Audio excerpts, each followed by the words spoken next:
네, 여러분들 안녕하세요. 시사타파의 심층분석 시작하도록 하겠습니다. 오늘 이재명 당대표가 어제 당무 복귀를 하셔갖고 오늘 기자들의 질문을 좀 받았어요.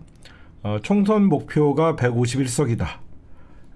이거는 원내 제1당 그리고 과반을 의미하는 거고요. 개항을 출마하겠다. 그리고 자객 공천이라는 말은 언어 도단이다. 이게 무슨 말이냐면요. 아직 공천도 안 했는데 무슨 자객공천이냐. 그리고 여러분들 여기저기서 자객공천이라는 말들을 쓰는데 민주당은요, 여러분들 지난 2020년 총선에서 너무 많이 이겨버리는 바람에 대부분이 서울이나 수도권 이쪽은 다 현직이에요. 그렇죠? 대부분 현직이에요. 국힘당이 거의 의석수가 없어요. 그러다 보니까 민주당은 자객공천이 아니라 인재 영입이나 새롭게 정치를 시작해야 되는 사람들이 갈 데가 없어요. 그래서 겹칠 수밖에 없는 겁니다. 그래서 당내 경선이 있는 거예요. 그렇지 않아요? 그러면 민주당은 현재 현직에 있는 지역구는 다 단수 공천을 줘야 되냐고. 그 사람들이 똑같이 나갈 수 없는 거잖아요. 그렇잖아. 민주당은 지난 총선에서 지역구에서만 167석인가? 지역구에서만 167석을 이기는 바람에 민주당이 대부분 수도권에서는 다 민주당 지역구예요. 그럼 새롭게 정치하는 사람들은 갈 데가 어디 있습니까? 당연히 현직에 있는 사람들과 경쟁을 해야 되는 건 당연한 거예요. 그걸 무슨 자객공천이니. 그리고 민주당은 아직 공천을 하지 않았습니다. 언론의 말장난이 심한 거예요. 그러니까 여러분들도 어디 가서 자객공천 하면 지금 공직자 후보 검증만 통과된 것이다 라고 하면서 여러분들이 그거에 대해서 얘기를 하시고, 이재명 당대표가 개항을 출마한다라고 하는 거는 정치적인 잡음을 해소하기 위함이에요. 어디 나갈지 몰라요. 안 그래요? 이러고 있다가 어디 이재명 당대표가 저기 내가 좀 세게 나가서 수도권 바람을 일으켜야 되겠다 그러면서 이재명 당대표가 서울 4고 지역에 어디 나올 수도 있는 겁니다. 그러면 원희룡 괜히 이재명 당대표 잡으러 갔다가 이재명 당대표가 더 센 지역 서울에 어디 센 데 나간다 그러면 원희룡 거기 괜히 또 친명 후보 다른 사람이 나갔다가 원희룡을 꺾어버리면 원희룡은 그냥 그런 전략도 있어요. 그쵸? 원희룡 이재명과 붙어갖고 저도 걔는 대권 후보고 이겨도 대권 후보인데 이재명 당대표가 더 센 지역으로 가면서 민주당 국회의원이 원희룡을 꺾어버리면 정치 생명 끝나는 겁니다. 여러 가지 민주당은 수가 많아요. 그래서 원희룡은 개똥벌 찬 거예요, 이거는. 예? 그 다음에 일어나서는 안 될 일이 발생했습니다. 오늘 여러분들이 아마 뉴스 많이 보셨죠? 진보당의 강성희 의원이 대통령에게 국정운영 기조를 바꿔라 이 말 한마디 했다고 개 끌듯이 끌려나갔어요. 국회의원을 이렇게 대할 수는, 이건 박정희 때도 전두환 때도 그러지 않았어요. 박정희나 전두환 때도 이렇게 국회의원에게 함부로 하지 않았습니다. 이거 왜 그러냐? 이 전체주의라고 하면서 동료 시민이 아니기 때문에 그런 거예요. 그들이 얘기하는 동료 시민은 자기들에게 좋은 소리만 하고 자기네들을 지지하는 사람만 동료 시민이라고 느끼는 거예요. 그 다음에 제가 뭐 이런 얘기를 하면 여러분들에게 좀 얘기를 어떻게 받아들일지 모르겠지만, 여러분들 더민주 전국혁신회의 상임위원, 지금 더민주 전국 혁신 상임위 더민주 혁신회의라는 데가 분명히 이재명 당대표를 지지하는 사람들이 모여 있습니다. 근데 이건 좀 아닌 것 같아요. 뭐냐? 현근택 민주연구원 부원장 성희롱을 폭로한 사람이 이석주 더민주 전국혁신회의 상임위원이에요. 이재명 당대표를 지지하는 단체의 상임위원이 현근택 민주연구원 부위원장의 성희롱을 폭로해 결과적으로 자기가 현근택 위원장을 날리고 지가 윤영찬이랑 붙겠다고 하고 있습니다. 응? 이석주 자기가 현근택 지역에 나가겠다고. 응? 이건 좀 아닌 것 같아요, 제가 보면. 응? 그래서 여러분들에게 제가 뭐 나중에 얘기하려고 했는데 이것부터 좀 얘기하고 갈게요. 지금 우리가 선거를 앞두고 있어요. 이런 얘기는 아마 저밖에 안 할 겁니다. 지금 어떻게 보면 당내에서 가장 시끄럽게 했던 인간들 다 나갔죠. 여러분들. 이낙연이 나갔죠. 그 다음에 원칙과 상식이라는 애들 나갔죠. 거기에다가 이상민이 나갔죠. 다 나갔죠. 사실 여태까지. 이재명 당대표를 언론에다가 대고 저격했던 애들 웬만한 애들 다 나갔죠. 여러분들. 근데 지금 이제 일부 이재명 지지자라고 하는 애들이 계속 친문 의원들을 공격을 합니다. 이러면 안 돼요. 이러면 이재명 당대표 고립되고 내년 총선 이렇게 가면 안 돼요. 친문과 친명이 갈등을 벌어지면 안 돼요. 진짜로. 친문과 친명이 갈등을 조장시키는 인간들이 있어요. 제가 보니까. 당연히 친문과 친명은 같이 가야 되는 정치적 결사체예요. 고민정이 밉더라도 지금 고민정을 내쳐갖고 고민정 너도 불출마해라. 임종석 너도 불출마해라. 이게 뭐가 이재명 당대표한테 도움이 됩니까? 지금 우리가 그럴 때예요, 여러분들. 정말 그러지 마요. 이런 짓거리 누가 하냐? 열민당 사과충들이 하는 짓들입니다. 열민당 사과충들이랑 돈탐사 신도들이 김어준 악마화시키고 정청래 악마화시키고 그렇죠? 제 말 틀려요? 정청래 악마화시키고 김어준도 악마화시키고 수박이라고 떠드는 새끼들. 응? 제발 이성을 찾으세요. 진짜 이런 짓거리를 왜 합니까 진짜. 안 그래요? 어쩌다가 이런 짓거리를 하냐고. 지금 총선이 코앞인데 총선이 코앞인데 또 친명이랑 저 시끄러웠던 진짜 오리지널 수박들 나갔으면 적당히 해야 될 거 아니야. 적당히. 적당히 하고 총선에서 경선에서 떨어뜨리든가 그렇게 으쌰으쌰 해갖고 이번 총선 이길 생각을 해야지. 임정석 노영민이 아니라고 임정석 노영민 쫓아내? 그래서 이재명 당대표한테 득될 게 뭐 있는데 차라리 임종석 노영민 지역구에 좋은 후보가 나가서 그 사람 응원하면 되잖아. 응? 아니 나는 진짜 이해를 노영민 임종석 욕먹는 이유 윤석열 검찰총장 시켰다 수박이다 그거잖아. 임종석이랑 노영민이랑 지금 이재명 저격하고 그러지 않잖아. 탈당하지 않잖아. 왜 이재명을 점점 고립시켜갖고 그럼 민주당에서 친명만 딱 남으면 그 몇십 명 모여갖고 하면 이재명이 대통령이 되나? 안 그래요? 그냥 센 사람들 한 20, 30명 남아갖고 이재명 하고 그러면 이번 총선에 이재명이 대승을 하고 민주당이 대승을 하고 이재명 대권 가도가 열리나? 응? 진짜 이제는 나갈 만한 새끼들 다 나갔잖아. 다 나갔으면 이제는 정정당당하게 경선에서 날릴 생각을 해요. 미운 사람들은. 왜 아직도 누구 나가라 그렇지만 이젠 이제 그만해. 응? 이제 그만 당내에 남아있는 사람들 그만 나가라 그러고 이재명 당대표 중심으로 내년 총선 이길 생각 좀 하자고. 응? 나갈 사람 다 나갔잖아. 여러분들이 계속 우리 시청자들은 안 그래요. 그렇지만 딴방 가갖고 누구 수박이니 누구 나가라. 누가 남아 그럼? 응? 누가 남냐고. 응? 누가 남냐고. 응?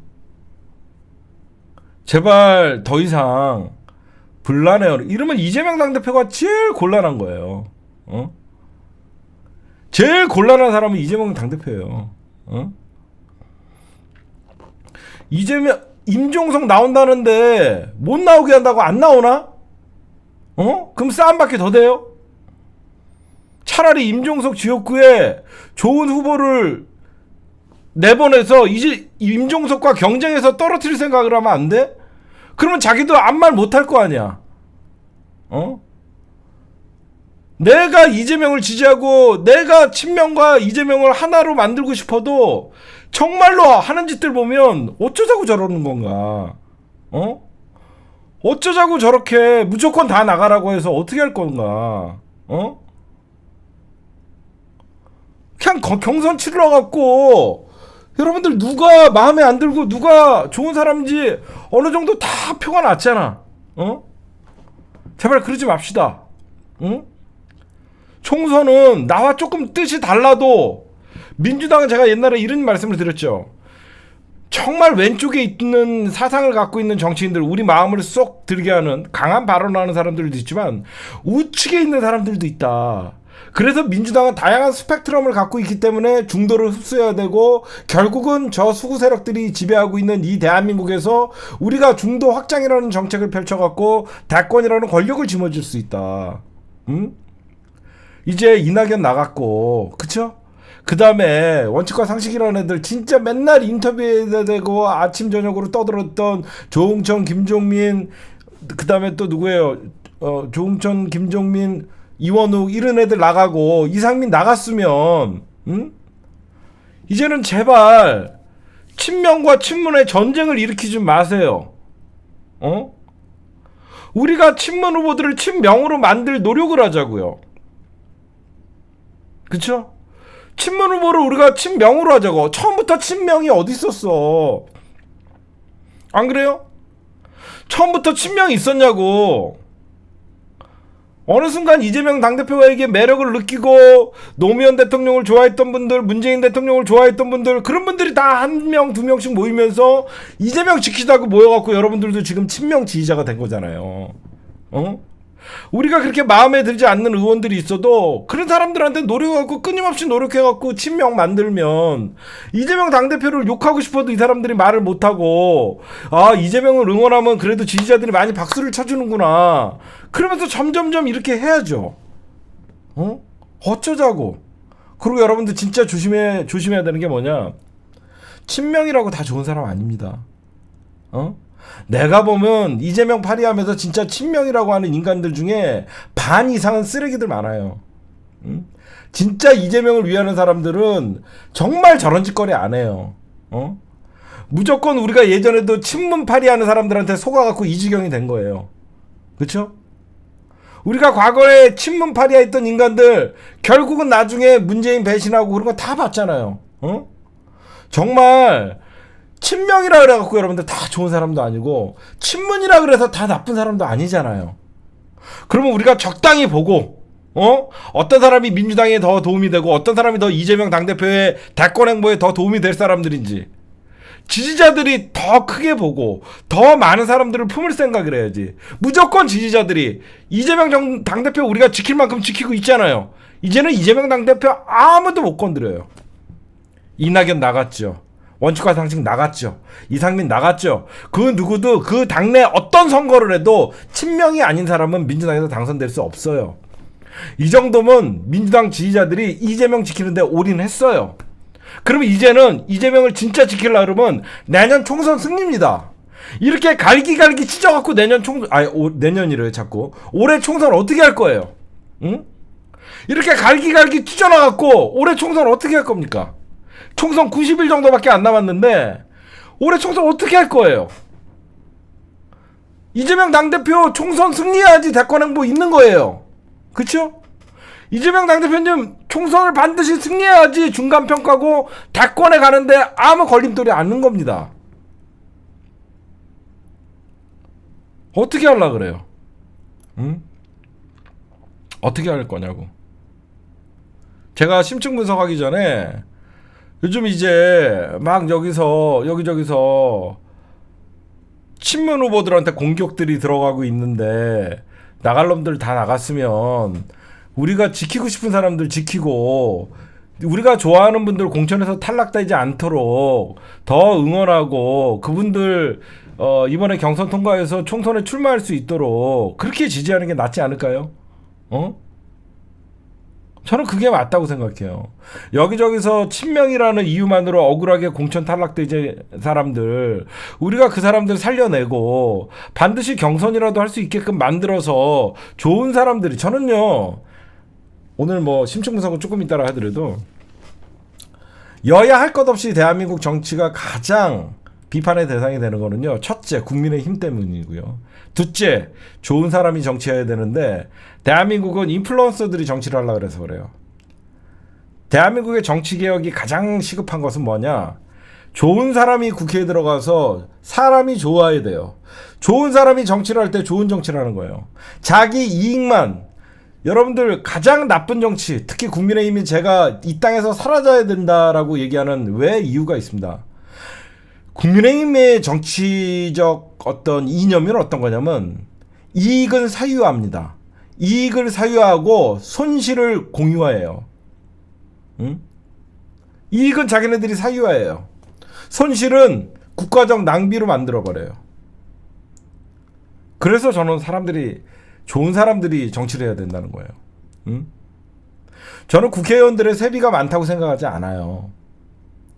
왜 그러냐면요, 정말로 좋은 사람들이 일하면요, 그 돈을 정말로 쪼개쓰고 혈세를 오히려 자기가 받는 월급에서 윤석열 씨의 어떤 해외 순방비 10억만 줄여도 그거를 법안을 발의해갖고 예결이나 이런 데서 윤석열 대통령 너무 많은 예비비를 만들고 있다. 윤석열의 잘못된 예산 10억 원만 깎아도 그 사람은 대한민국 국민들을 위해서 9억 원이라는 이익을 보게 해주는 사람이에요. 그렇죠? 응? 저는 정말로 의원들이 좋은 사람들이 열심히 일하면요, 그 1억 5천이라는 돈이 얼마든지 국민들을 위해서 더 많은 이익으로 국민들에게 돌아가게끔 할 수 있다고 하면 그런 분들은 저는 세비는 아깝지 않아요. 응? 제가 왜 초장부터 이런 얘기를 하냐면 정치는 나쁜 놈들이 하니까 정치가 나빠지는 거예요. 한동훈 같이 이렇게 비열하고 상대방의 정당의 당대표를 인정하지 않고 정말 깐죽거리면서 정말 못되게 구는 이런 인간들이 국힘당의 당대표고 국힘당의 비대위원장이고, 못된 놈들이 정치를 하니까 정치가 못되게 가는 거예요. 그래서 국민의 삶이 픽팍해지는 거예요. 서민이 어려워지는 거고요. 부자는 살기 좋은 세상이 되는 거예요. 윤석열 같이 나쁜 놈이 정치를 하니까 오늘 같은 경우에도 주식시장에서 한다는 소리가 이런 얘기가 나오는 거예요. 상속세를 완화해 준다고 하는 얘기가 나오는 겁니까? 일반 서민들이 자식에게 물려줄 돈이 뭐가 있다고 상속세 완화에 그렇게 관심이 있겠습니까? 대한민국 국민들은 못 물려줘서 자식들에게 미안합니다. 그쵸? 대한민국 국민들 중에서 상속받아갖고 떵떵거리고 사는 사람 몇 프로나 되겠습니까? 그 사람들의 상속세를 완화해준다는 이런 잘못된 사고를 갖고 있는 이런 나쁜 정치인들이 대한민국에서 권력을 잡고 있고 대한민국의 기득권이 되고 대한민국의 주류가 되니까 대한민국의 정치가 썩어 빠지는 거예요. 응? 왜? 많이 갖고 있는 새끼들이 정치를 하면요, 자기께 지킬 게 많아지는 겁니다. 서민들이 정말 좋은 사람들이 정치를 하게 되면요, 내 거를 지키는 것보다 없던 사람들의 마음을 이해하고 단 한 번도 마음 없는 적이 없었던 이런 어렸을 때부터 금수저를 들고 대한민국의 기득권으로 살았던 놈들이 늘 정치권에 있어서 그 사람들이 국회의원 배지를 달고 온갖 권력을 누리니까 선거 때만 되면 재래시장 가는 줄 알아요. 선거 때 재래시장을 왜 가요? 어제 이광재 의원님이 그런 얘기를 하더라고요. 선거 때 재래시장 가갖고 그 사람들한테 표 살라고 하는 모습보다 저기서 재래시장에서 노점상에서 고생하는 사람들이 어떻게 하면 노점상을 안 하고 더 잘 살 수 있는, 재래시장이 어떻게 잘 되고 그 사람들이 어떻게 잘 살 수 있는 사회를 만드는 것이 중요한 것이다. 응? 좋은 사람이 정치를 해야 되는 거예요. 저는 정말 정치는 사람이 하는 일이에요. 우리가 여러분들 이런 말씀을 좀 드리고 싶어요. 늘 대한민국 정치 선거철을 전에 어떤 얘기를 해요? 혁신 대 기득권. 맨날 들리는 소리입니다. 새로움과 낡음, 미래와 과거, 통합과 분열, 늘 이런 거 갖고 정치 구도를 설정해요. 검사들도요, 좋은 인성을 가지고 좋은 검사들이 대한민국에서 많으면요, 이런 윤석열이나 이런 한동훈 같이 나쁜 사람들이 나타나지 않아요. 응? 정말 제가 무슨 얘기를 하다가 이런 얘기를 했는지 모르지만 우리가 총선을 앞두고 있죠. 총선을 앞두고 있는데 가장 경계해야 될 사람들이 우리가 늘 당해왔듯이 정말 좋은 친명 의원들이 오히려 불출마를 선언을 하고 정말 친명파리를 하면서 듣도 보도 못하는 새끼들이 나타나갖고 이재명 파리하면서 국회의원 된다고 하는 사람들을 더 경계하십시오. 알겠죠? 정말로 정말 이재명을 위해서 불출마를 선언하는 사람들은 꼭 나중에 국회의원 배지 달게끔 해주고 언제 듣도 보도 못한 새끼들이 갑자기 친명이라고 나타나면서 그들이 공천 받으려고 하는 사람들 단지 검증이 이 사람 친명 맞아 찍어. 저는 아무리 우리가 이재명을 지키고 싶어도 친명파리 하면서 국회의원 배지 달라고 하는 사람들 나중에 이재명 당대표한테 결국에 등에 칼 꽂는 놈들이에요. 응? 친명이 아니래도 친문이래도 비명이래도 이재명을 적극적으로 딴 사람들 같이 대놓고 지지 않아도 좋은 정치인들이 있으면 그게 다 이재명 당대표에게 도움이 되는 겁니다. 제 말 틀립니까? 대놓고 이재명 당대표를 지지하거나 그러지 않아도 적어도 이재명 당대표에게 등에 화살을 꼽지 않고 적어도 우리가 봐도 이 사람 참 좋은 정치인이라고 얘기하면 그런 사람들이 국회에 많이 들어와야지 대한민국이 발전하는 거예요. 응? 응? 이번 총선은 정말 오히려 이미 우리가 비명계나 수박들은 걸른 만큼 걸렀고 어떤 놈들인지 이제 다 알아요. 진짜 중요한 거는 지금부터 이재명 파리하면서 과거에 뭐 했는지도 몰랐던 새끼들 이런 새끼들이 이재명 당대표 팔면서 공천 신청하면서 정치인 자격도 없는 새끼들이 제가 볼 때 많아요. 정말 아까웠고 정치에 이재명을 위해서 꼭 도움이 되는 사람들은 억울한 누명 쓰고 조중동의 공격을 받고 그 사람들은 공천 선거 불출마 선언을 할 수밖에 없고 응? 그런 사람들 조심하자고. 응?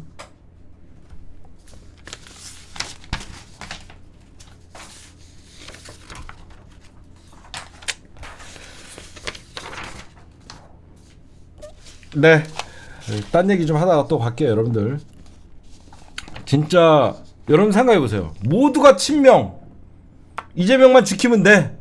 이재명은 지지자들이 지키면 돼요. 그리고 이재명 당대표는 이재명 당대표가 우리를 지켜주는 거예요. 제가 저번에도 말씀드렸듯이 이재명이 버티니까 민주당이 존속되는 거고 이재명이 버티니까 민주당 지지자들이 분열 안 하는 거예요.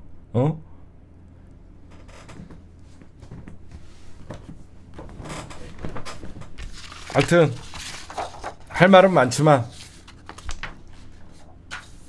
진짜 이재명 당대표를 위해서는 친명이 아니래도 좋은 정치인들이 이재명 당대표 주변에 많아야 돼요. 그렇죠? 대놓고 친명이 아니래도 반명이 아닌 정치인들 중에서 정말로 좋은 사람들이 많이 민주당의 국회의원 배지를 달아야지 나중에 그게 다 이재명 당대표의 자산이 되는 거예요. 저는 그렇게 생각해요. 응? 모두가 친명이고 모두가 수박 죽여를 외치는 순간 민주당이 속 시원하고 지지자들에게 응원은 받겠죠. 이재명 대권 행보에 빨간불 들어오는 거예요.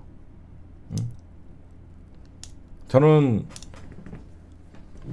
욕을 먹더라도 진짜 이재명을 대통령 만들고 싶다 그러면 이제는 그만 친문 대 친명의 전쟁은 그만해라. 응? 박용진 같은 애들은 정봉주 의원이 가서 날리면 되잖아요. 얼마나 친명이라는 주변에 좋은 김남국, 현근택 이런 사람들 많이 날라갔습니까? 오히려 이런 사람들 나중에 우리가 꼭 정치에 들어올 때 우리가 온몸을 바쳐서 이 사람들 꼭 정치에 등장시켜야 될 거 아닙니까? 여러분들 지금 친명이라고 하면서 공천 신청한 사람들 중에 솔직하게 말씀해 보십시오. 한 번도 모르는 사람 많죠. 한 번도 나는 저 사람 이름을 들어본 적이 없는데 사람들이 친명이래. 와, 이게 제일 위험한 거예요. 응? 한 번도 이름도 들어보지 못했는데 어느 날 갑자기 나 친명이야. 와, 그게 이재명 죽이는 길이에요. 응? 총선 87일 남았습니다. 87일. 제발 그 열린 사과충 새끼들이랑 돈 탐사 신도들 더 이상 수박 감별사 하려고 하지 말고 이제는 친문 친명이 하나가 돼서 이재명 당대표 중심으로 총선 치를 생각을 해야죠. 그렇죠? 총선 87일 남았는데 아직도 감별사 할 거야? 감별됐잖아. 이제는 하나가 돼서 총선 치를 생각을 해야지. 제발 좀 그랬으면 좋겠어요.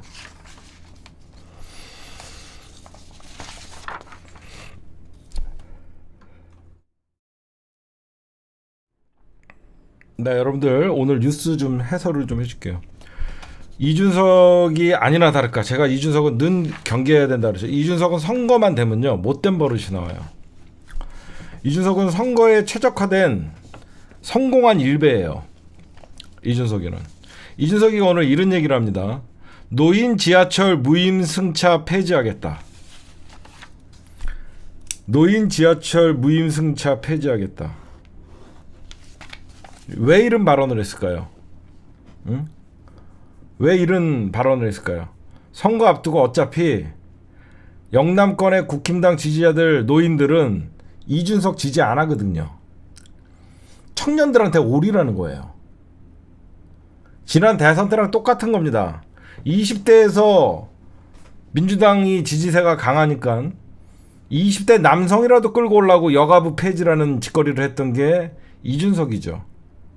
결국은 노인 지하철 무임승차 폐지하겠다는 청년층의 오링에서 한쪽의 표를이라도 받겠다는 겁니다.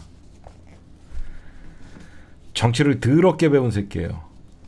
그래서 이런 새끼가 아무리 윤석열, 김건희, 한동훈을 비판해도 절대 이런 새끼들 출연시키지 말라고 한 겁니다. 결국은 민주당 등에 칼 꽂을 새끼들이에요. 그렇죠? 결국 민주당 등에 칼 꽂을 새끼들이에요.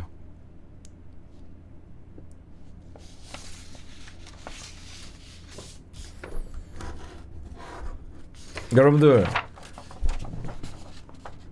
이런 심층 분석은 어디든지 해주는 데가 없을게요. 이준석이가 노인 지하철 무임승차 폐지하겠다라고 하면서 했던 발언이 두 가지의 의미가 있습니다. 첫째, 하나는 방금 말씀드렸던 세대 갈라치기가 의미가 있고요. 둘째, 신당 창당 세력들에게 나에게 무릎 꿇으라는 거예요. 이 얘기는 그 누구도 안 할 겁니다. 이준석의 이런 발언은요, 노인 지하철 무임승차하겠다는 이낙연 내 앞에서 무릎 꿇든가. 이낙연은 이런 얘기를 절대 못하죠. 그렇죠? 이낙연이나 민주당에서 탈당한 사람들이 어디서 노인 지하철 무임승차 폐지하겠답니까? 이런 얘기는 절대 못하죠. 나는 너네들 없어도 국힘당의 이탈 세력만으로도 신당 창당 내가 지분이 제일 많다예요. 내가 지분이 제일 많으니까 나는 이런 공약을 걸었는데도 너네가 우리 당에 연합을 하자고 얘기하면 사실상 전향하는 거거든요. 이낙연은 이거 못 봤죠. 이낙연이는 호남을 중심으로 어떻게 해서든지 자기 세력을 만들려고 하는데, 특히 지방이 고령화가 되고 있는 시점에 이준석이가 노인 지하철 무임승차 폐지하겠다라고 하는데 이낙연이가 이준석과 손을 잡을 수 있습니까?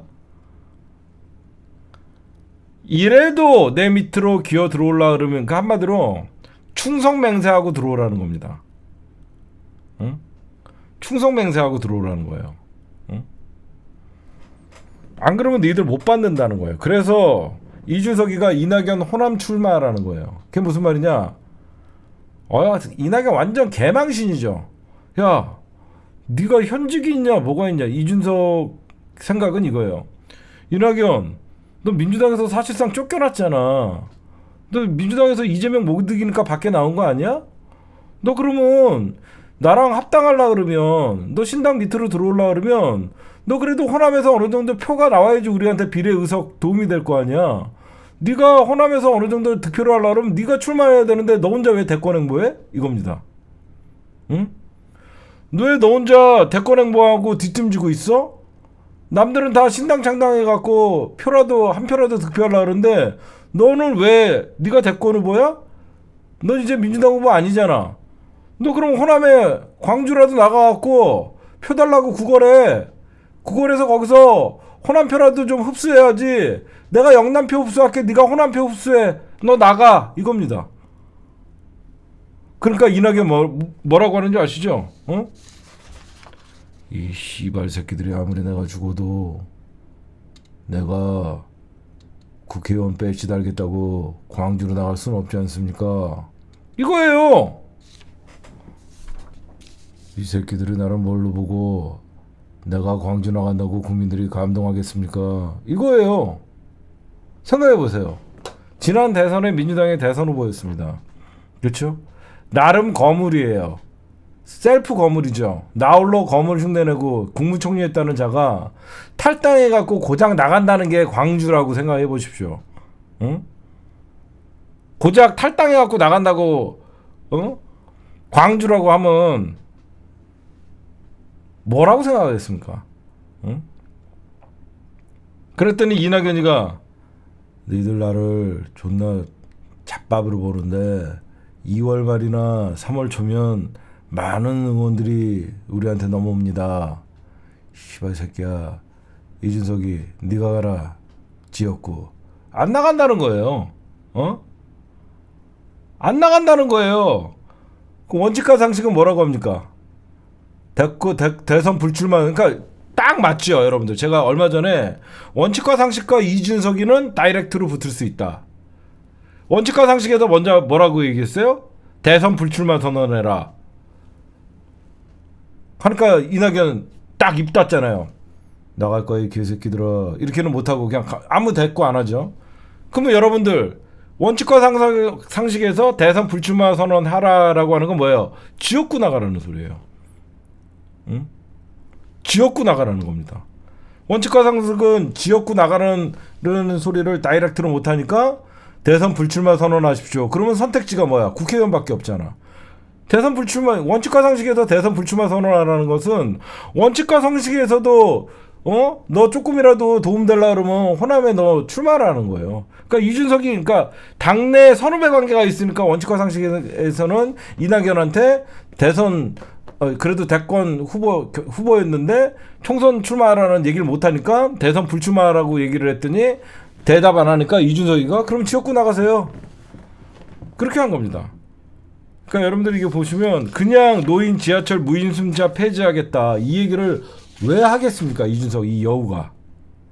이낙연이나 제3진단 신당 추진 세력들이 이런 공약을 하는데 어딜 들어가요 여길. 니들 들어올라 그러면 충성맹세하고 들어오라는 거예요. 그렇게 여러분들이 좀 보시면 될 것 같습니다. 지금 요즘 오늘 여러분들 아마 기사를 많이 보셨죠. 느닷없이 갑자기 울산시장 선거 개입 사건 이미 2021년에 불기소 처분됐는데 이 사건 조국 임종석 재수사한다. 이거 뭐냐면요. 김건희 수사 물타기 하는 거예요. 김건희 수사 물타기 하려고 다시 재수사하는 겁니다. 그리고 검찰이 총선에 본격적으로 개입한다는 신호입니다. 이거. 그건 나중에 디테일하게 좀 여러분들에게 그냥 문재인 대통령 아예 모든 게 그러니까 지네가 잘하는 게 적폐청산이다 이거잖아. 윤석열 하면 문재인 정부에서 적폐청산을 하면서 사실상 정의로운 검사가 됐었잖아.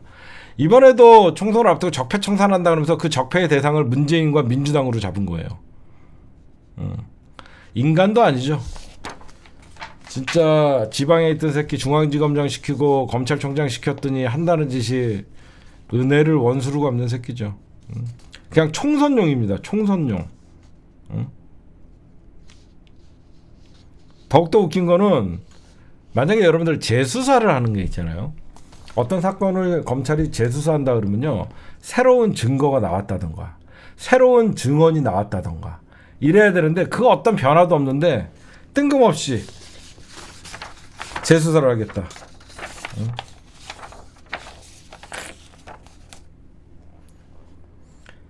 에휴.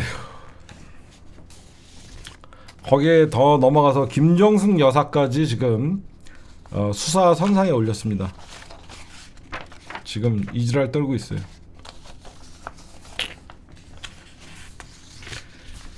여러분들 용혜인 의원님 참 잘하죠. 용혜인 의원님 참 잘하죠. 더불어 시민당에서 나온 사람 중에서 참 잘합니다. 근데 오늘은 욕 좀 처먹으세요. 용혜인 민주당에게 공식적으로 비례대표 제안했죠. 용혜인씨 주제 파악 좀 해. 뭐 민주당이 1번부터 15번까지는 소수정당이었고 민주당이 16번부터 받으라고? 그럴 바에 네가 혼자 해. 그럴 바에 네가 혼자 해. 정신 차려. 내가 용혜인 너 그럴 줄 알았어. 결국은 민주당 이용해갖고 민주당 지지자들한테 펴달라 그래갖고 민주당과 비례 합당해갖고 1번부터 15번 그러면 열민당, 사회민주당, 기본소득당 니네가 다 나눠먹고 나머지 민주당 그럼 니네들 5석씩 먹고 민주당 16번부터 하라고? 정신들 차려. 정신들 차려. 응? 진짜 이따위로 정치하지 말자. 잘한다 잘한다 하니까 선 넘지 말고.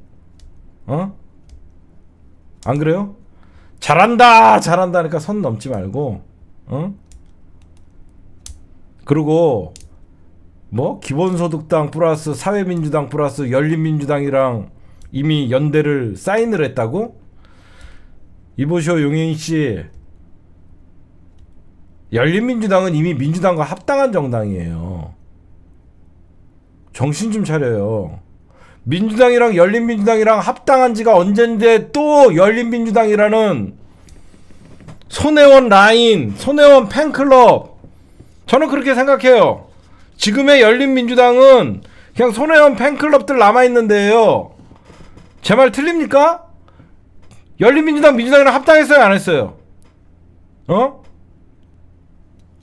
열린민주당 민주당이랑 합당했어요 안 했어요? 언제 합당했는데? 응? 언제 합당했는데 또 열린민주당이 갑자기 나와? 응?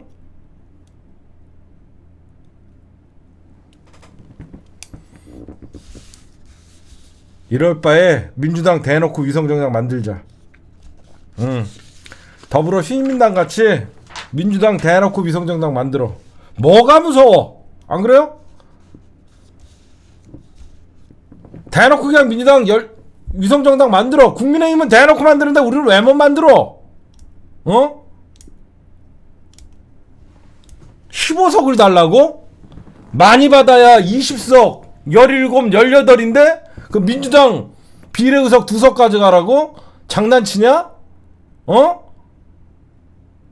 안 그래요? 지난 총선에서도 우리가 그렇게 몰빵을 해도 17석 겨우 가져왔는데 15석을 달라고? 장난치냐? 니네끼리 해. 3인당, 기본소득당, 열린민주당 니네 셋이서 그냥 비례 만들어. 민주당한테 개소리 하지 말고. 장난치고 앉아있어. 응? 제가 웬만하면 통합이에요. 그쵸? 제가 웬만하면 통합을 얘기합니다. 어디서 민주당 지지자들 표 갖고 가고 지네가 15석을 가져가려 그래. 야, 민주당 지지자들 없으면 니들 한 석도 못 가져가. 미안한데.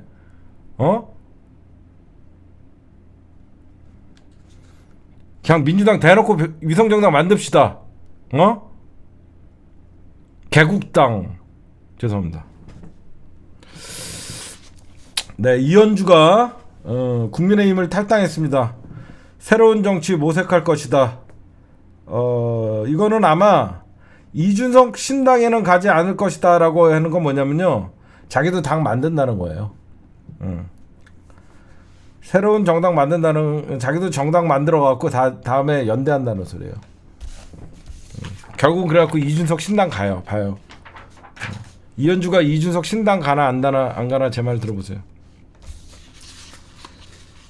그 다음에 네, 우리 나또 박씨께서 라또나 드세요. 나또 박씨께서 2월 5일 날 북콘서트 한대요.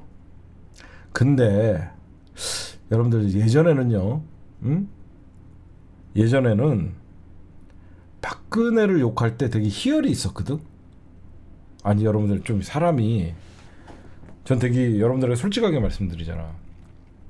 불과 몇 년 전만 해도 내가 박근혜를 비판을 하면 이 희열이 있었어.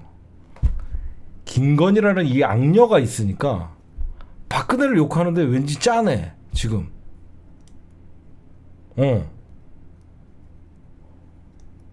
진짜로 예전에 박근혜를 욕할 때 진짜 인간 같지 않았거든. 왜 그러지? 여러분들도 그래요 혹시? 여러분들도 그래요? 나만 그런 거 아니죠? 얘는 그냥 감옥도 갔다 오고 그냥 세상 물정 모르고 공주로 살다가 최태민이 만나갖고 인생 조진 케이스잖아. 그냥 싫어. 근데 그냥 박근혜가 뭘 한다 그러면 뒤에서 박근혜가 뭘 한다고 생각한 적이 난 단 한 번도 없어요. 어떤 새끼가 또 박근혜를 움직이지? 박근혜를 움직여서 이득 볼 새끼들이 누굴까?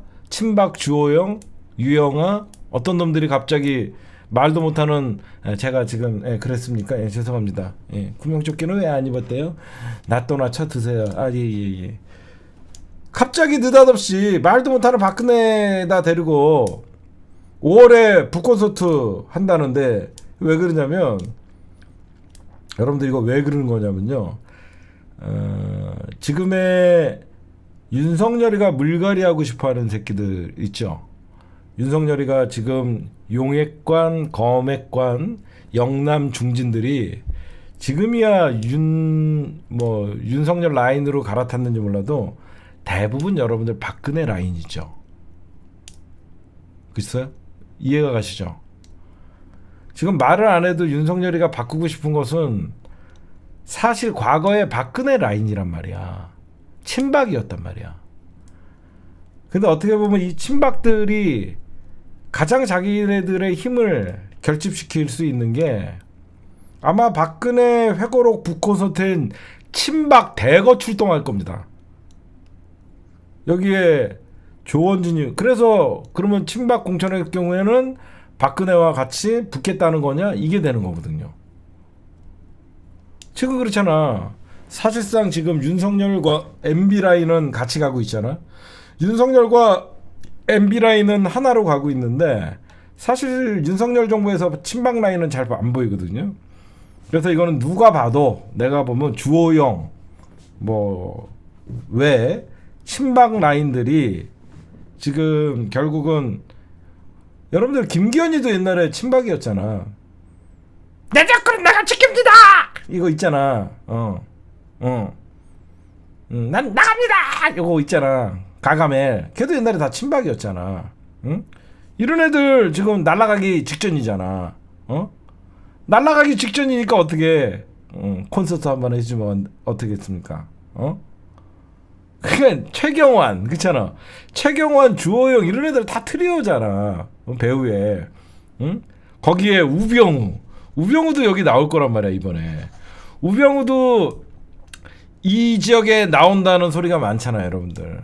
우병우도 나온다고 이런 얘기도 많고. 그래서 이 대구 북콘서트는 아마 가장 신경 쓰이는 게 윤석열 라인일 겁니다. 서병수뿐만 아니라. 그쵸? 그럼 여기 아마 또 한동훈이가 키높이 구두 신고 가갖고 예. 네, 우리 한동훈 비대위원장이 왔습니다. 마이크 한번 드리겠습니다. 네, 오늘 이 자리에 박근혜 대통령의 전 대통령의 북콘서트 정말로 동료 시민들 여러분과 함께 이 자리를 해서 반갑습니다. 이지랄 떨 거란 말이야. 분명히 한동훈은 여기 갈 거예요. 그렇죠? 한동훈은 여기를 갈 겁니다. 그래서 경기하려고 할 거예요. 근데 여기저기서 제가 오늘 그냥 쭉 할게요. 그냥 한동훈이가 여러분들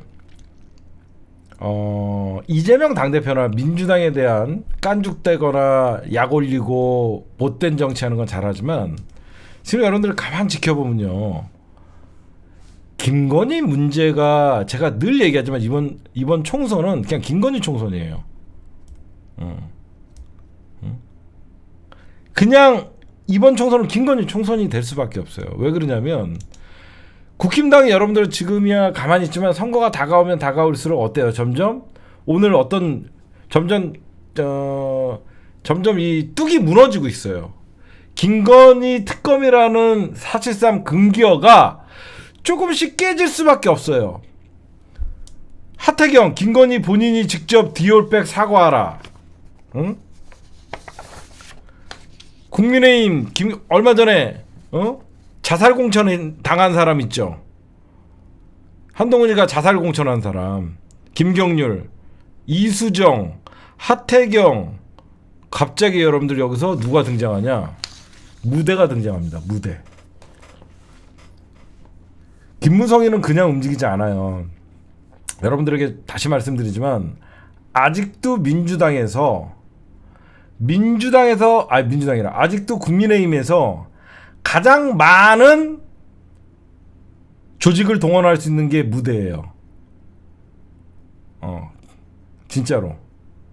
사람들은 모르는데 아직도 국민의힘에서 가장 많은 조직을 거느릴 수 있는 게 김무성이에요. 그래서 조중동이 계속 김무성을 지원 사격을 해주는 겁니다. 이번에 7선 왜 그러냐?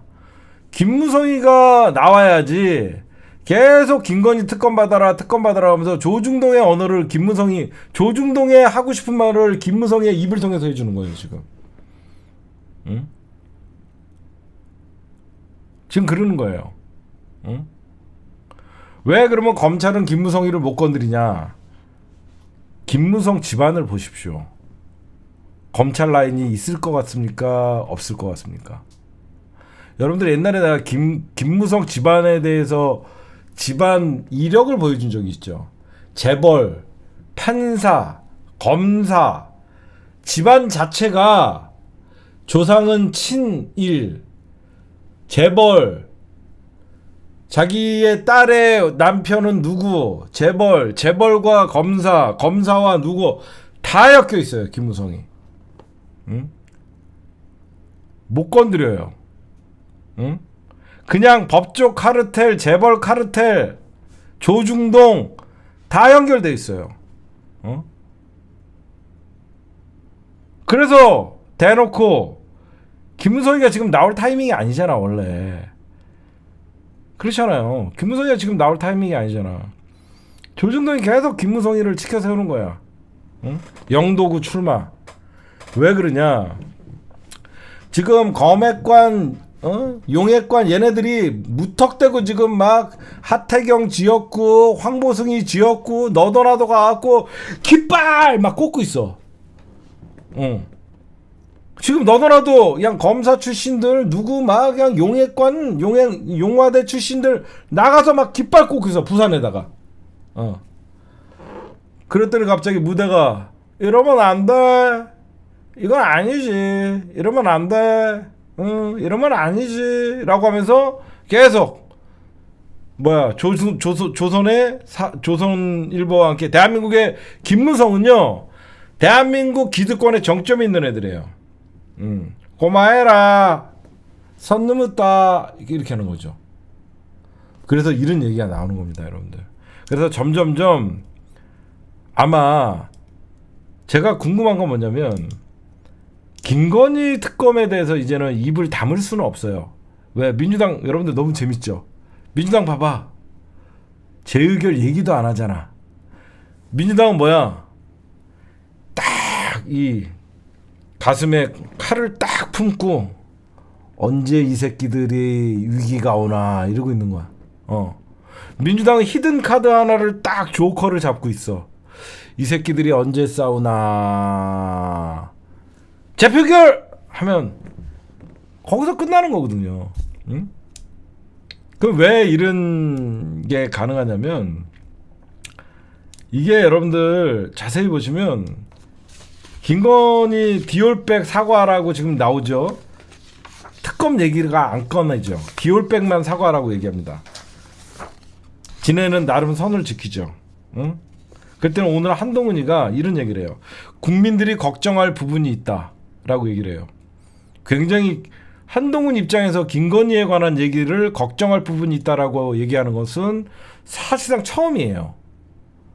무조건 악법, 몰카 공작 이렇게 하면서 민주당을 저격을 했죠. 김건희의 범죄를 보지 않으려고 그러고 무조건 민주당과 공작이라고만 얘기를 했습니다. 그럼 뭐냐? 앞으로 김건희 특검을 입으로 꺼내는 자들을 과연 한동훈이가 제압할 수 있을 것이냐? 저는 이게 가장 포인트라고 생각해요. 국민의힘에서 여기저기서 김건희 특검 받지 않으면 이번 총선 없다라는 말들이 이제 영남 중진들 공천 학살이 시작되자마자 막 분출될 겁니다. 영남 공천 학살이 이제 대놓고 막 내려가고 있거든요. 영남 공천 학살 시작됐을 때 김건희 특검은 안 받고 총선 다 말아먹으려고 한동훈이 뭐하냐고 막 그러면 과연 한동훈이가 민주당과 어떤 민주 진영을 향해서는 깐족되면서 얄미울 정도로 받아치지만 과연 자기네 당에 저런 반대파들을 어떤 식으로 제압할 것이냐. 응? 저는 그게 가장 이번 포인트라고 생각해요. 응? 그리고 여러분들 왜 제가 자꾸 이번 총선에 결국은 김건희 이 특검이 여러분들 이슈가 될 수밖에 없냐면요. 잘 보세요. 민주당이 여러분들 만약에 이거는 알려줄게요. 김건희는 감옥 가요. 100%. 여러분들 제가 여러분들이 희망 고문하는 게 아니라 김건희는 감옥 가게 돼 있어요. 그리고 김건희 때문에 이번 총선은 민주당이 압승을 해요.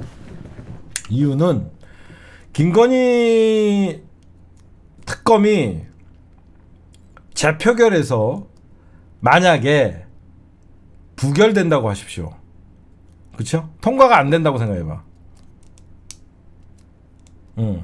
국민의힘의 바람대로 김건희 특검이 이번에 재표결에서 통과가 안 돼요. 그러면 민주당은 어떤 얘기를 할 수 있죠? 윤석열의 거부권을 막기 위해서라도 200석을 달라고 하겠죠. 그렇죠? 윤석열의 거부권 정치, 자기 가족 지키는 저런 파렴치한 윤석열 하면서 국민적 반감이 엄청 나겠죠. 그러면 민주당이 200석을 달라고 하는 명분이 생기죠. 저번에도 얘기했죠. 그럼 여기서 여러분들 큰 함정이 있는 거예요.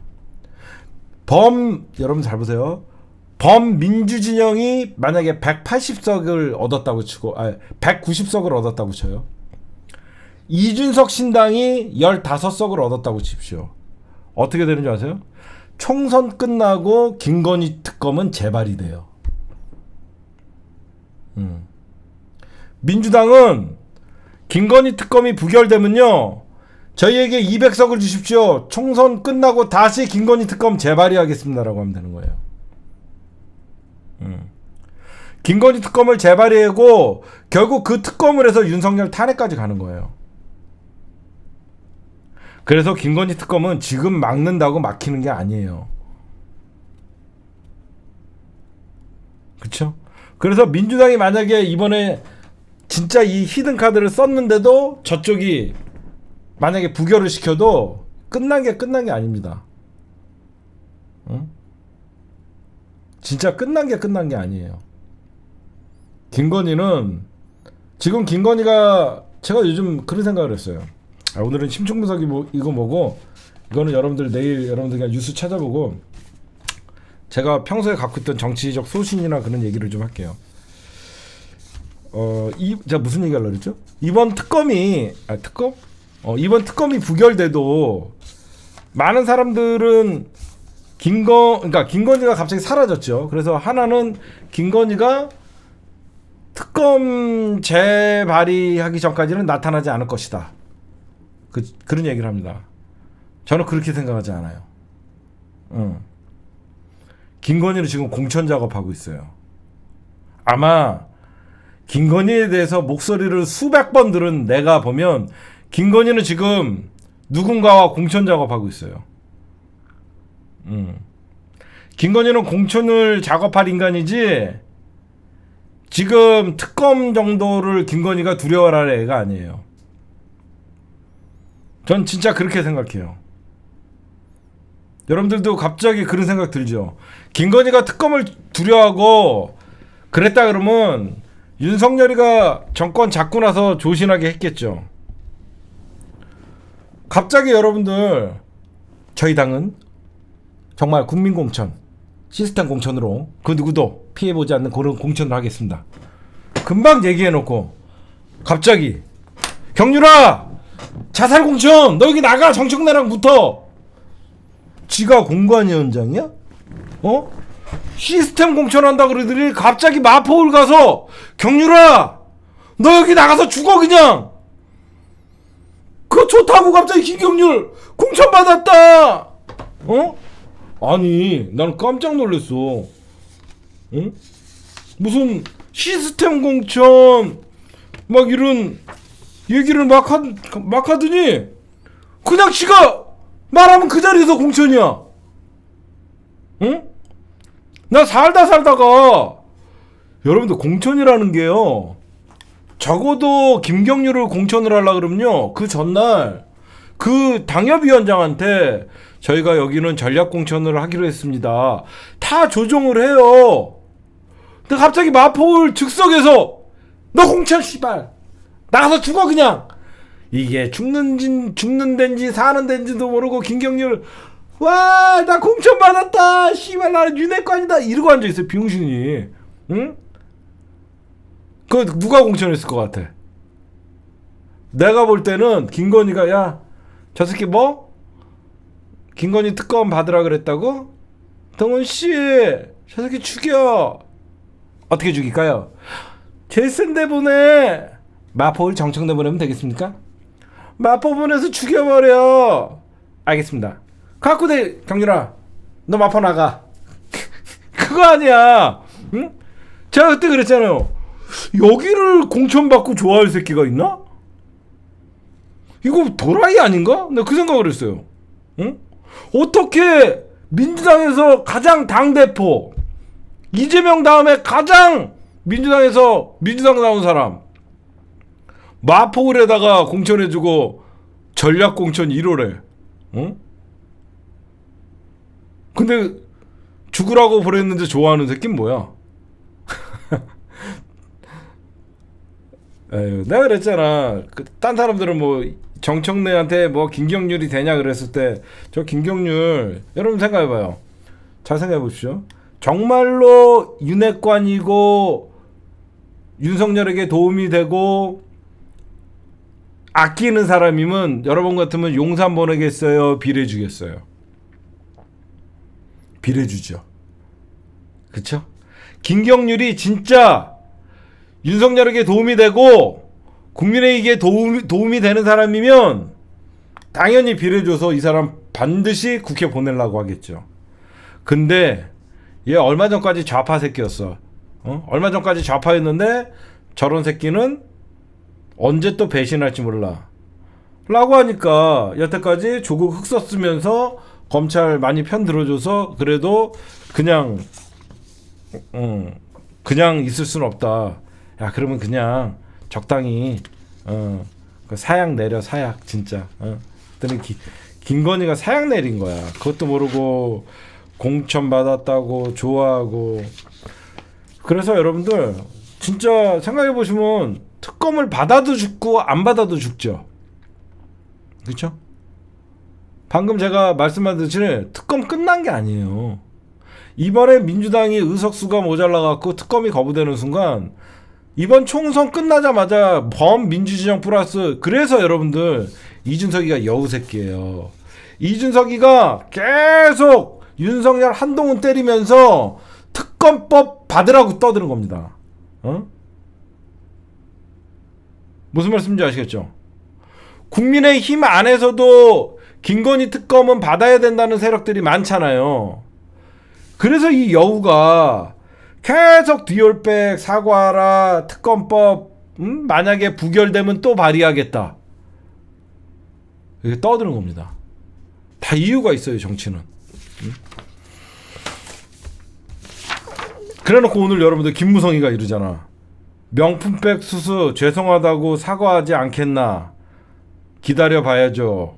라고. 이거 뭐야? 사과하라는 거야.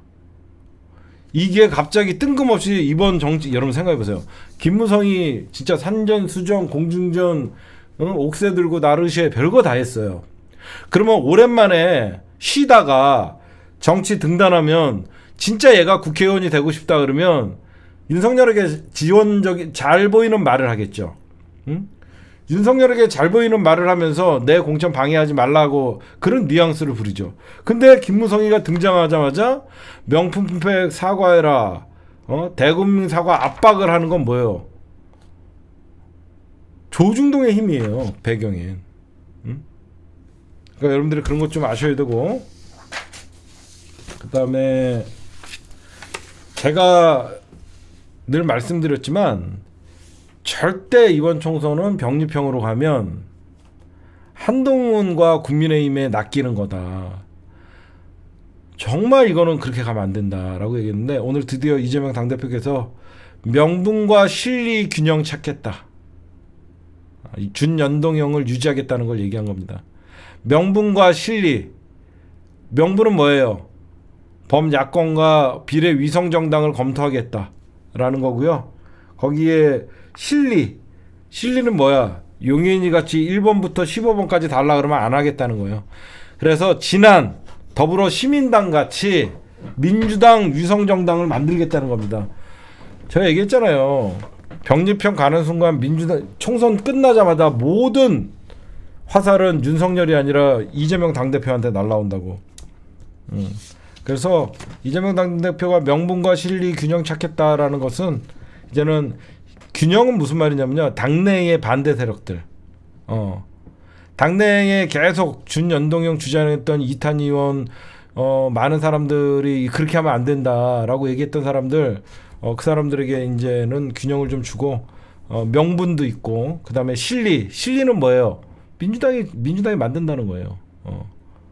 만들어, 대놓고. 저것들은 대놓고 하고, 왜 우리는 대놓고 하면, 왜 우리는 저거 해야 돼? 그 다음에 여러분들 왜 윤석열이가 신년 기자회견 못하는 줄 아세요? 윤석열이가 왜 신년 근데 참 나도 여러분들 진짜 좀 멍청해.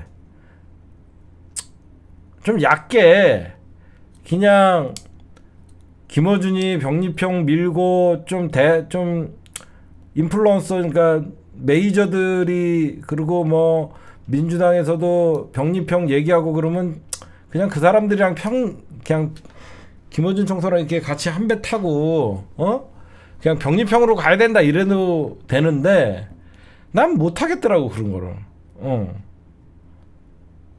그러니까 내 소신을 저버리면서 욕 먹을까봐 여러분들한테 방송을 안 하고 그러진 못하겠더라고. 그래갖고 제가 20년 만에 김어준 총수랑 나랑 의견이 갈렸다라고 얘기했죠. 내가 20년 만에 김어준 총수랑 의견이 갈렸다. 정청래 의원님이랑도 의견이 갈렸다라고 얘기하는데 그건 아니거든. 멍청하니까 기자회견을 못하는 게 아니라 김건희 특검 질문 나올까봐 안 하는 거예요. 뭐라고 해요?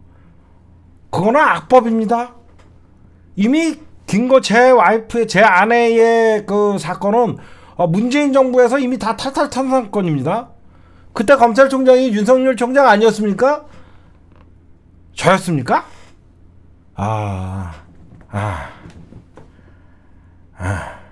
이렇게 되는 거예요. 할 말이 없는 거예요. 딴 사람들은 문재인 정부에서 탈탈 털지 않았습니까를 할 수 있지만 윤석열 입에서는 문재인 정부에서 탈탈 털지 않았습니까를 못해요. 이해하십니까? 제3자들은, 한동훈이나 제3자들은 문재인 정부에서 김건희 사건 탈탈 털어서 안 나오지 않았습니까 할 수 있지만 윤석열이는 그 얘기를 못해요. 지가 검찰총장이었거든. 응? 못하는 겁니다. 그래서 지가 본인이니까. 그래서 기자회견을 못하는 거예요. 왜? 기자회견을 열었는데 아무도 김건희 특검과 디올백에 관해서는 묻지 않았다. 이러면 또 짜고 친다. 개망신이다. 그러면 그날 거기 기자들이 참석하겠냐고. 안 가요. 조중동부터 질문 사전에 나눠주고 더 이상 못하게 하면 조중동부터 아마 기자회견 안 나갈걸요? 진짜로. 잠깐, 내가 조선일보에 취업을 할까? 조선일보에 이력서를 내볼까? 그래서 내가 취업을 해서 용화대 출입기자를 신청한 다음에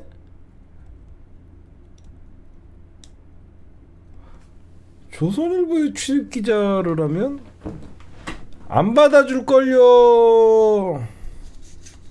맨날 사주의 비리만 캐고 다녀. 맨날 방상훈 맨날 데스크 맨날 그런 것만. 그래서 여러분들 김건희 질문이나 이런 거부권이나 이런 것 때문에 못하는 거예요. 예전에 뭐 제가 대통령이 되면 김치찌개 오찬으로 여러분들에게 좀 김치찌개 뜨려면서 자주 봅시다. 지랄 떨더니 아유 한심합니다.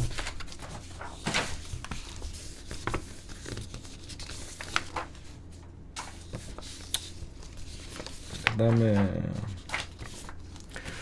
우리 한동훈 씨 얘기 좀 합시다. 한동훈이가 여러분들 이태원 참사 특별법 거부권 행사 건의, 제가 늘 죄송합니다. 한동훈이를 제가 맨날 너무 과대평가해요. 그래도 이렇게 멍청할 줄은 몰랐어요. 그래도 윤석열과 좀 다르게 윤석열과 뭔가 좀 다르게 비대위원장 모습을 보여줄 줄 알았습니다. 죄송합니다. 제가 한동훈은 그냥 윤석열의 따까리 검사 그 이상도 이하도 아니었어요. 오늘 한동훈이가 사실상 국힘당의 비대위원장이잖아요. 당대표잖아요. 이태원 참사 특별법을 거부권을 행사해달라고 건의를 했죠. 그냥 조선일보는 맨날 뭐라 그랬어요. 윤석열을 버려라. 한동훈과 윤석열이 각 세워야 된다. 약속 대련이라도 해라. 계속 그랬는데 그냥 직할체제가 됐어. 여태까지 뭐예요? 김기현한테 뭘 요구했어요? 당정의 수직적인 관계를 수평적인 관계로 만들어야 된다. 그래서 우리가 여태까지 김기현이를 바지 김기현이라고 욕했잖아요. 이제는 아예 그냥 직할이에요. 그냥 동훈아, 내일 형님 형수가 시켰는데 형수가 내일 그 거부권 행사 그거 내일까지 니네가 건의하라고 하니까 니네가 형수가 그랬습니까? 특검은 어떻게 합니까? 야, 이 씨발 새끼야, 그거는 말도 꺼내지 마. 나도 맞아주고 이렇게 되는 거예요. 형수가 거부권 올리니까 올려. 그러니까 내일 올리면 됩니까? 이거예요. 그래서 지금 여태까지 모든 조중동 보수 언론들이 당정 관계를 재편해라. 그리고 국힘당의 비윤계도 당정 관계를 개편하라. 이거였는데 그냥 직할체제야. 이제는 수직도 아니에요. 그냥 쭉 그냥 원스톱이에요. 원스톱. 이렇게 됐어요. 형수가 그랬으면 뭐 이런 거죠. 지금 여러분들 대놓고 이제 공천 학살이 시작됐습니다. 검핵관, 윤핵관 살리고 국힘당 정치 세력은 다 죽어나가요. 가만히 있겠습니까? 응? 지금이야 조용하지. 동일 지역구 3선 이상 출마 의원에게 감점 15%. 여러분들 동일 지역구 3선 이상 감점 15%. 여러분들 국힘당에서 동일 지역구에서 3선 이상 할 수 있는 지역이 어디게요? 여러분들에게 퀴즈. 국힘당에서 동일 지역구에서 3선 이상을 할 수 있는 지역구는 어디일까요? TK잖아, TK. 그쵸? TK 물갈이 한다는 거야. 이게 마치 자기네들이 공정하게 혁신 공천한다는 게 아니라 국힘당에서 동일 지역 3선 이상 할 수 있는 데는 TK랑 이쪽밖에 없어요. 학살한다는 거. 그냥 바꾸겠다는 거예요. 그렇게 여러분들이 이해하시면 돼요. 알겠죠? 동일 지역에 3선 이상 감점 15%, 용액관, 검액관은 신인이니까 추가 점수 20점 이러면 어떻게 돼요? 35%를 마이너스 보고 들어가는 거예요. 예를 들어서 국힘당에서 10,000명의 유권자가 있어요. 그러면 만약에 주호영이가 5,100표 얻었어요. 그러면 이긴 거잖아. 51%. 근데 얘는 49%, 4,900표 얻었어. 근데 얘는 감점이 35%야. 뚝 꺾이죠. 얘는 4,900표 얻었는데 플러스 20%야. 상대가 안 되는 거죠. 응? 그러니까 어떻게 하나 지켜보는 겁니다. 지금 윤석열과 친분 있는 전직 검사 출마 후보만 7명 전부 대구로 몰려들고 있습니다. 전부 대구. 좀 있으면 터져요. 전부 터집니다. 난리 나요. 여기에 또 어디까지 가세야죠? 개혁신당 이준석. 이준석 개혁신당 대 용액관 대 친박의 싸움이에요. 개싸움이죠. 개싸움.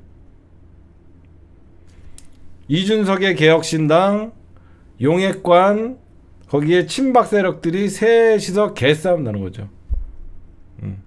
그냥 지네끼리 싸우는 게, 기존 현역 때 검액관, 용액관이 싸우는 게 아니라 이준석까지 끼어들어가갖고 검액관, 용액관의 표를 뺏어오는 거죠. 재밌는 싸움이 되는 거예요. 여기저기서 무슨 전쟁단 깃발부터 꽂고 앉아있어요. 지금 민주당은요, 여러분들 지금 투트랙으로 가고 있어요. 오늘 이재명 당대표께서 저출산 공약을 발표하셨죠. 거기에 보면 자녀 2명을, 신혼부부들이 자녀 2명을 하면 24평의 임대아파트를 주고, 3명은 34평의 임대아파트를 주고 1억에 대한 돈을 무상으로 대출해주고, 자녀를 3명 낳으면 아예 안 갚아도 된다, 이런 건데, 이런 거 보면 허경영이 선구자야. 허경영이 진짜 15년 전부터 신혼부부들한테 1억 준다 그럴 때 전부 미친놈이라 그랬어. 응? 허경영이 15년 전에 신혼부부 결혼하면 1억 준다고 할 때 우리 전부 미친놈이라 그랬잖아. 지금 봐봐. 그때 1억씩 줬으면 인구 소멸 안 됐어. 그쵸? 그때 1억씩 주면서 막 결혼시켰으면 인구 소멸 안 됐어. 진짜 다 그 당시에 허경영 미쳤다 그랬잖아. 그때만이라도 정신 차리고 진짜 신혼부부들한테 임대아파트 주고 현금 1억씩 지원하고 애 낳을 때마다 국가가 다 그러면 우리가 이렇게 인구가 줄지 않았지. 내가 그 허경은, 이 사람은 그냥 우리가 미친놈 취급하고 그랬는데 꼭 그럴 만한 사람은 아니구나, 그런 생각이 들더라고요. 네.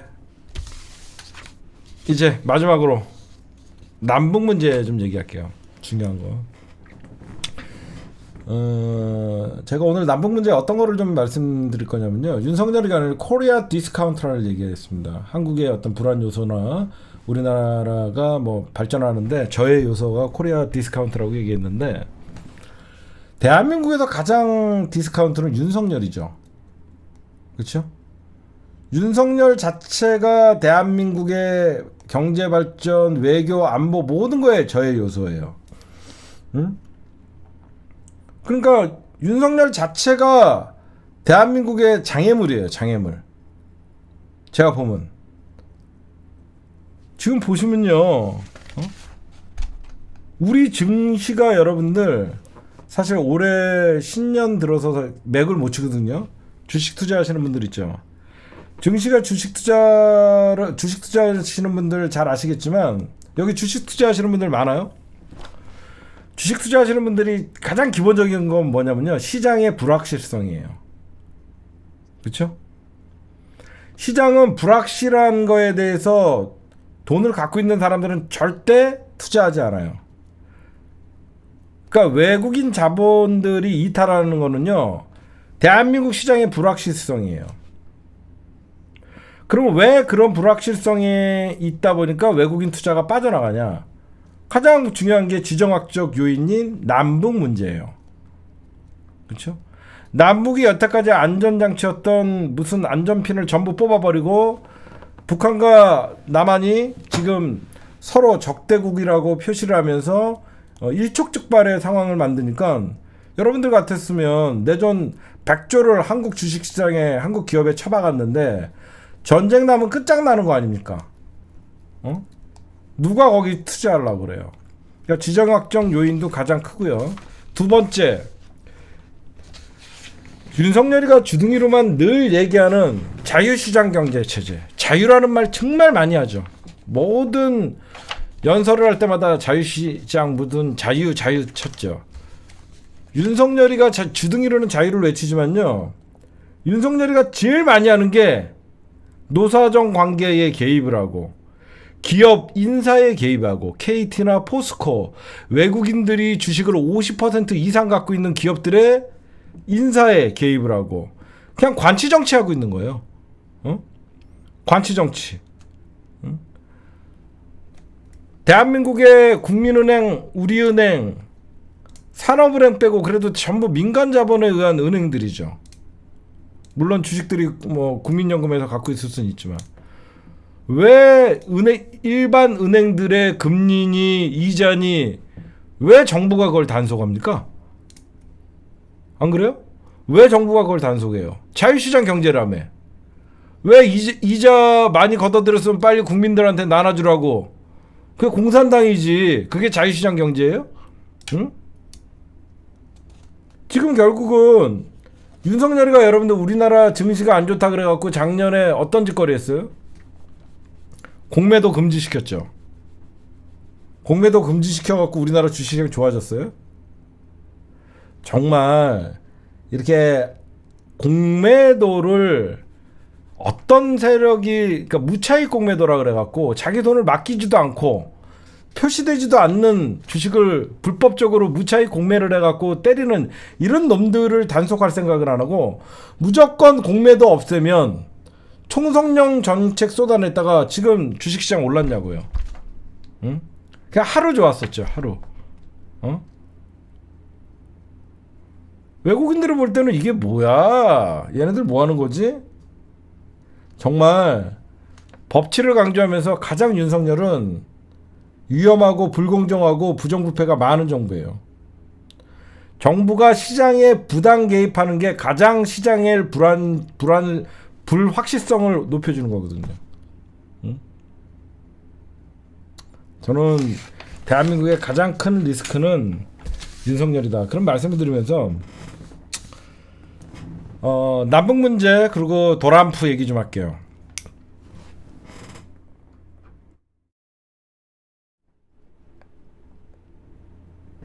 지금 왜 김정은이 갑자기 급발진을 하냐? 그 이유를 아셔야 돼요.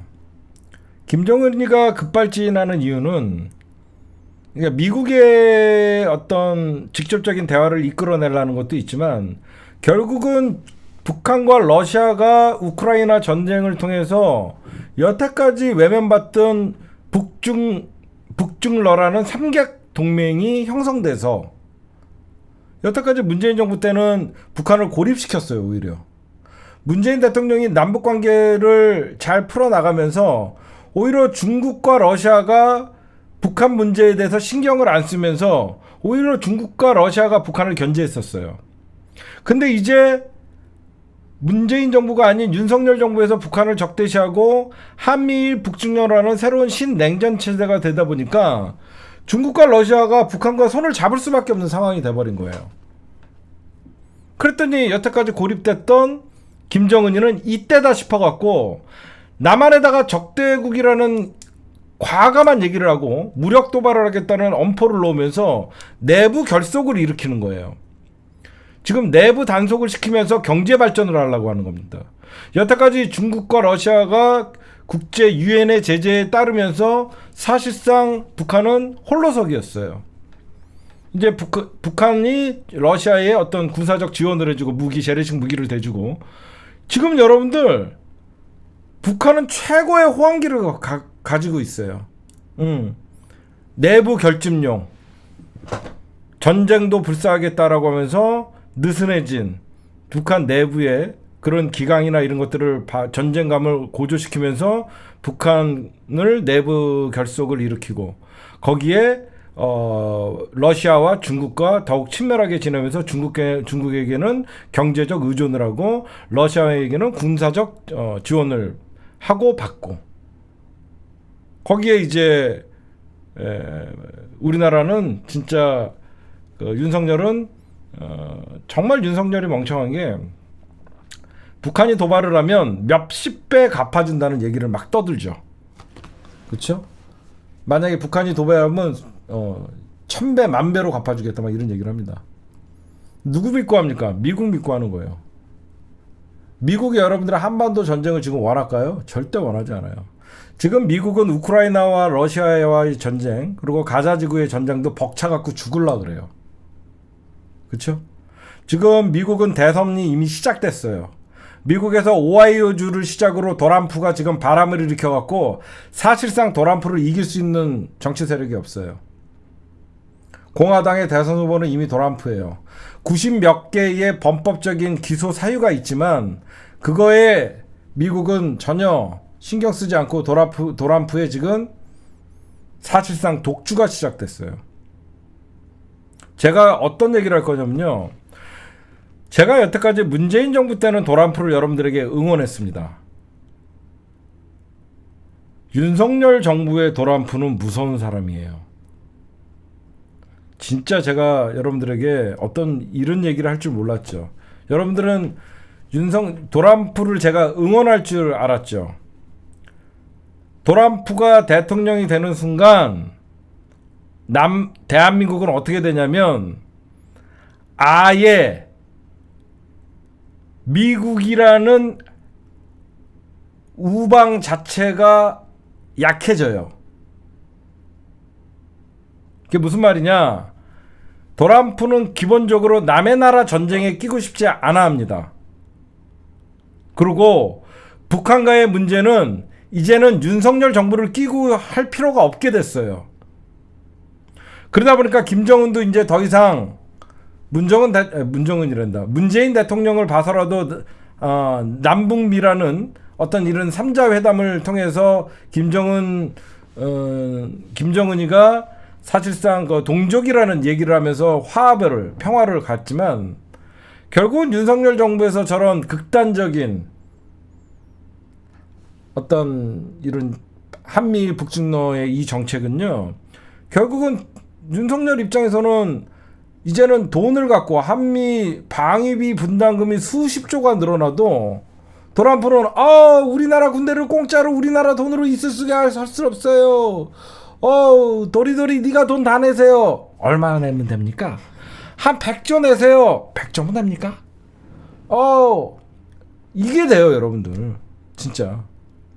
지금 우리가 그냥 말만 여러분들 그냥 지금 이 남북 관계가 결국은 우리가 미국의 그러니까 북한과 러시아는 딱 붙어 있고, 거기에 이제 이게 뭐가 위험하냐면, 도란프가 만약에 대통령이 되는 순간 김정은은 뭘 주장할 것 같아요?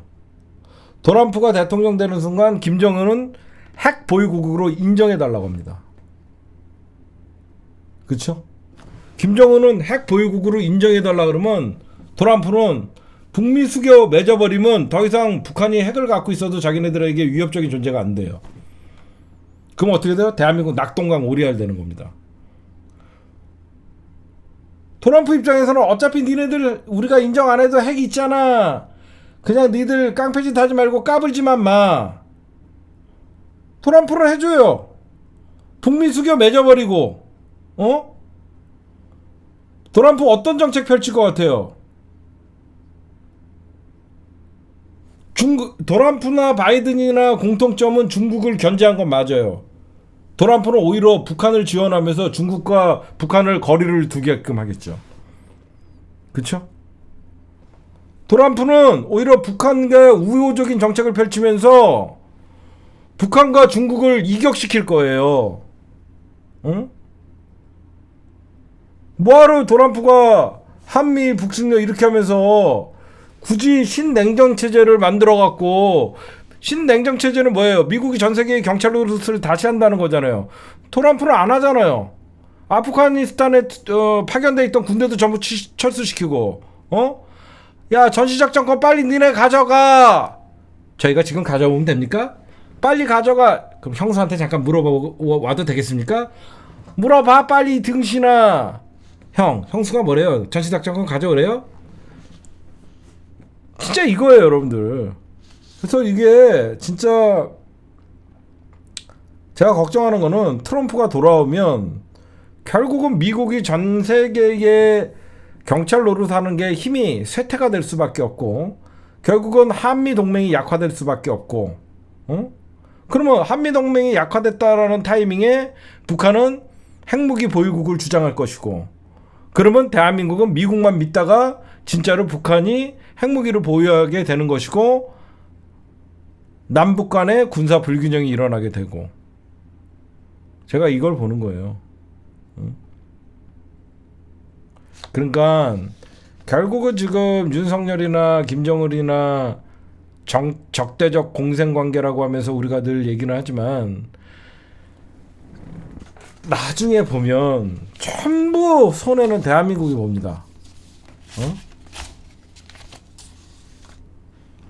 그래서 여러분들, 그래갖고 이미 여러분들 우리나라나 우리 대한민국이나 지금 대책이 없죠. 미 대선 11월이에요.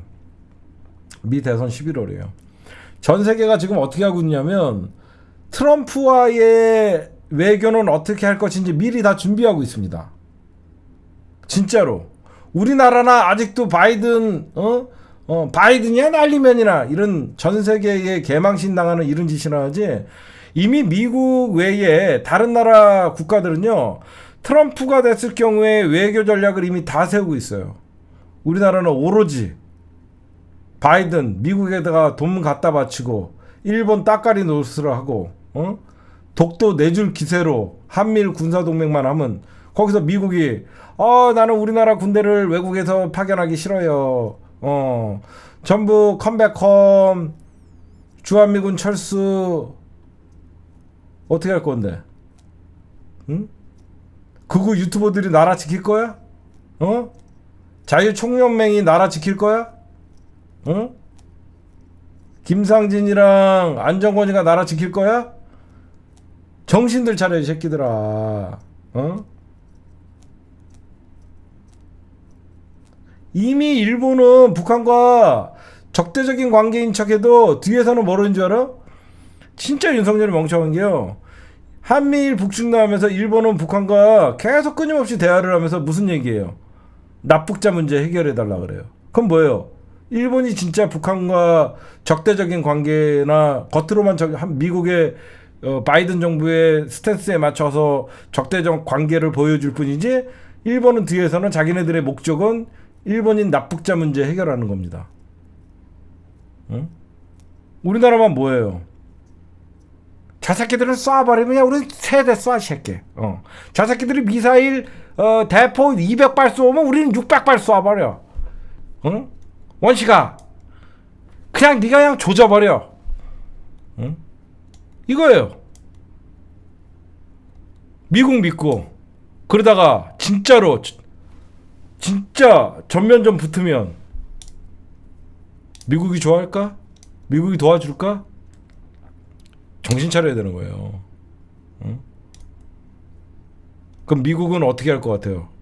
일본은 도와주라고 핑계 대는 겁니다, 여러분들.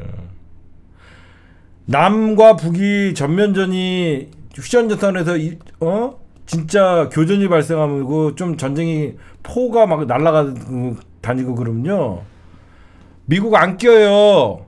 이때다 싶어갖고 일본 군사 대국화 시키갖고 일본에게 니들이 가갖고 좀 도와주라고 해요. 응? 자연스럽게 일본이 군사 대국화되고 한반도에 침략 그 시나리오예요. 어?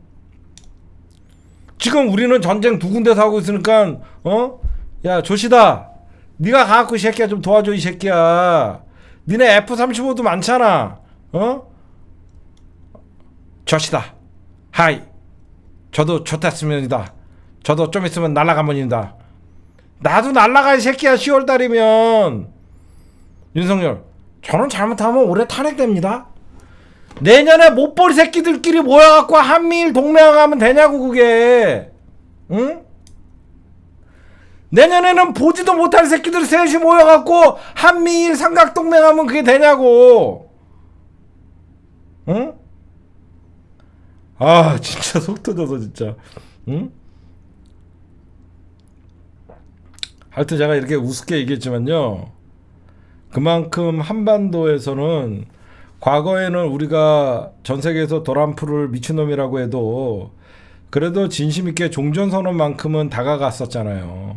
그러니까 여기서 이제 민주당이 이번 총선에서 대승을 하고 수권정당의 면모를 보여주면서 남북은 그러니까 이번 총선이 끝나고 나서 적극적으로 미 대선을 앞두고 이재명 당대표와 민주당이 남북 문제에 적극적으로 관여를 해야지. 도란프도 재명 나 좀 봐요. 제가 대통령입니다.